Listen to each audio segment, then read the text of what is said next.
Then, New Jersey Congressman Scott Garrett explains that the president's snubbing of Congress over this war might actually force a budget deal. Is Congress close to finalizing a budget deal after weeks of half measures and empty campaign promises? A top congressional aide is now saying that some House Republicans are willing to back off from initial budget cut demands. I said this before and I'll say it again. Republicans will be relegated to the dustbin of history if they don't live up to their campaign promises of cutting government spending and stopping government borrowing. With me now, New Jersey Republican Congressman Scott Garrett. He's vice chairman of the House Budget Committee. Scott, you and I have been friends for a long time. We're neighbors. You're my congressman. The Congress is off today. I appreciate you being here. It's good to be with you. Is there a budget deal in the offing that we might not have known about when Congress went on its break about a week ago? Well, I was thinking about the way you phrased that, and you know from the courtroom, in order to have a deal in any situation, what do you have to have? You have to have the two parties, and you have to have the two parties sit down at the table. Well, in this one case, one of the parties is never there at the table. And who is that? That's the administration. That's the Senate. The president's been AWOL with regard to the war. I heard you talk about the war in Libya and what have you. Not there. Then what did he do here with the budget? He relegated it to his vice president, and the vice president then went on vacation. So we don't have the other party to the table, to the negotiations, to get to that deal.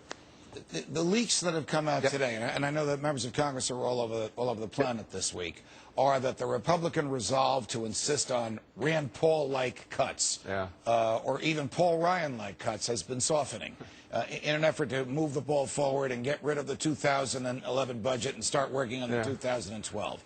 Are those leaks accurate? Is the Republican resolve softening, Congressman Garrett? I would say just the opposite of what happened. You had what you had. You had the 2-week passed through originally, the 2-week extension. Then you had the 3-week extension just before we went on break. And at that time, I think the resolve built up even more in the conference, saying, okay, we gave you 2 weeks, we gave you 3 weeks to Senate. You haven't done anything with it. When we come back from the break, you had better come back with something, because they haven't so far.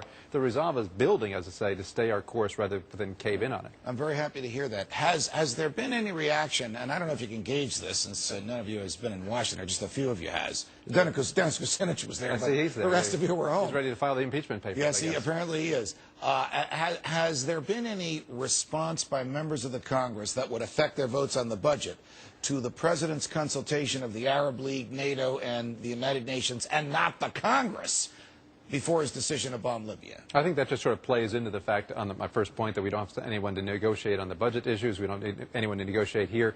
He's been absent on it. I think it all just basically plays into the Republicans' hands to say we have to take a stronger lead, because there is no leader in the White House. The House will be the leader, apparently, on international affairs. The House will be a leader also on budgetary matters as well. I have not heard what I'd like to hear from the Speaker of the House of Representatives, which is, Mr. President, the war-making power resides with us. If you decided on Tuesday, you could have come to us on Wednesday rather than on Saturday when you knew we were out of town. Do you share that argument? I absolutely do. Because, look, the Libya situation did just spring up overnight. This has been out on the news. You've been talking about it for a long time. We knew this was coming down. The president could have, as you said, reach across the street, reach across the aisle while we were in town, say, here's what's happening. He didn't do that. Why didn't he do that? I'm not sure.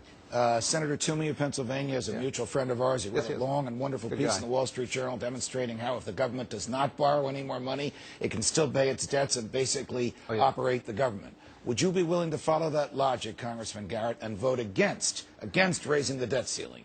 Yes, I mean, we already have a bill like that actually in the House. You have the Toomey language over there. You have the McClintock language in the House of Representatives saying that we should incorporate that language. First, we wanted to incorporate it, quite honestly, in the CR and put it there. It didn't happen there. The next place is to incorporate it where? Within the debt limit, saying we have to get something out of this and say so that we don't face this going down the road again. Congressman Scott Garrett from the great state of New Jersey. It's a pleasure. Thank you for joining us. Appreciate it.